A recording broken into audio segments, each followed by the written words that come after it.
intensified action against this class as increasing numbers were apprehended and charged for a diverse array of often victimless offenses, from loitering to street trading. These occupants of the town not only contradicted European and Indian notions of orderly urban space, but also affronted the peace of mind of a respectable urban African elite.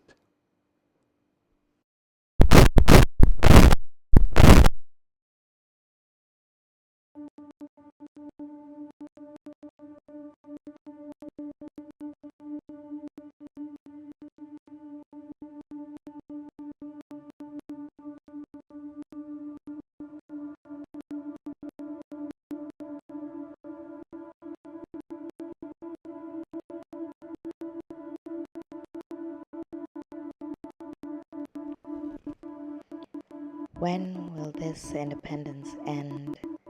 Is a lament of a Congolese peasant during the reign of Mobutu Sese Seko, and it's no different to the lament of the modern African metropolis citizen.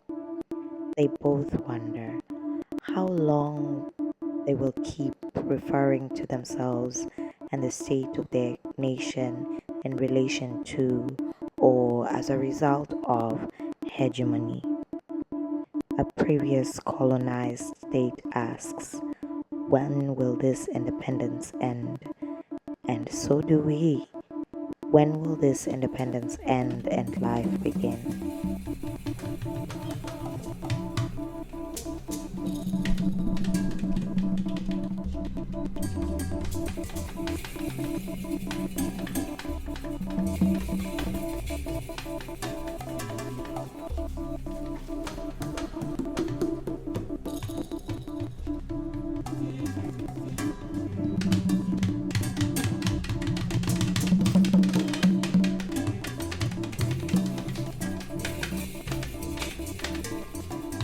With all their strength, the sun and the moon collide.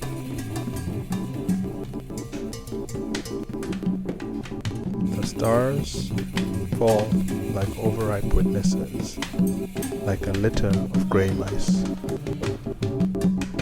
Fear nothing.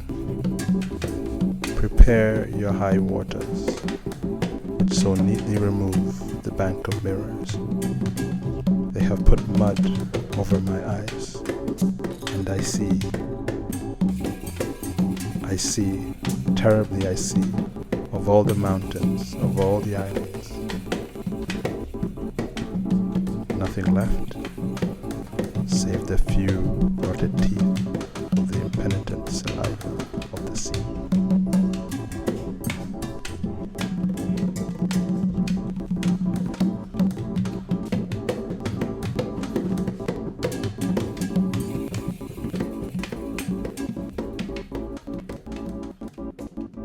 No human contact, but relations of domination and submission, which turned the colonizing man into a classroom monitor, an army sergeant, a prison guard, a slave driver, and the indigenous man into an instrument of production.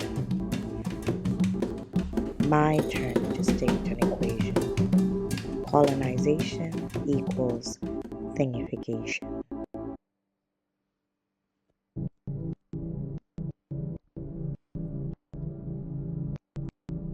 I hear the storm. They talk to me about progress, about achievements, diseases cured, improved standards of living. I am talking about societies drained of their essence, cultures trampled underfoot, institutions undermined, lands confiscated, religion smashed, magnificent artistic creations destroyed.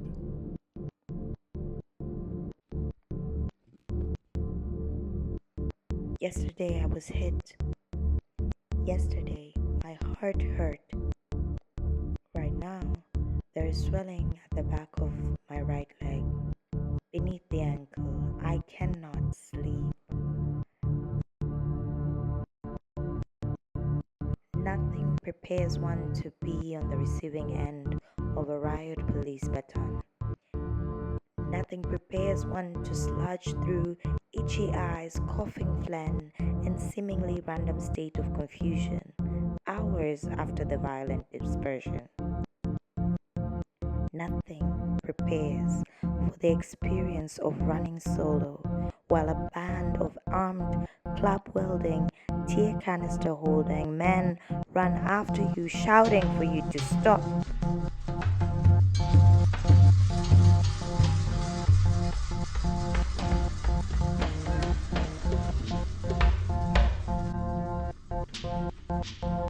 I am a memory that does not reach the threshold and wanders in the limbo where the glint of absence, when the heart of night breathes through its blowholes, moves the fallen star in which we contemplate ourselves. The lingual star took on a new consistency of a freshly opened coconut screen, spitting Andes and sacred Mayumba, soil shipwrecked that the eye good sailor pays off for us, one soul maddened, shredded, maddened through clouds, which reach me in tightly shut fish, I reascend to haunt the sinister thickness of things. Between serving customers, the barmaids may recline luxuriously in deck chairs, but with the appearance of a new client, they are not long in drawing off a glass of foaming native ale. The glass is of aluminum and runs 14 to the gallon, a little over half a pint. 10 cents procures the spoon to the visitors.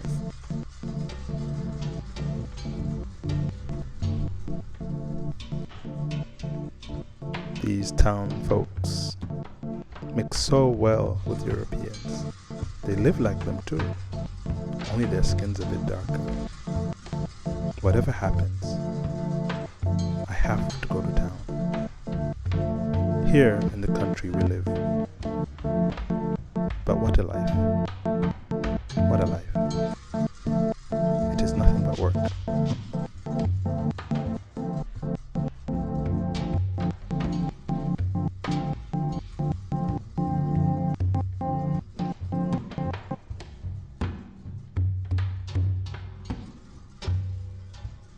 Joy is a narrow space between two sorrows, a space lit by the morning sun, where a sunflower is in bloom amidst fresh blades of grass that two people can hardly occupy, and maybe a pale butterfly too. You can dance there, with movements and gestures possible in that narrow space, and sing in a low voice, can even laugh mildly, tickling the baby sunlight.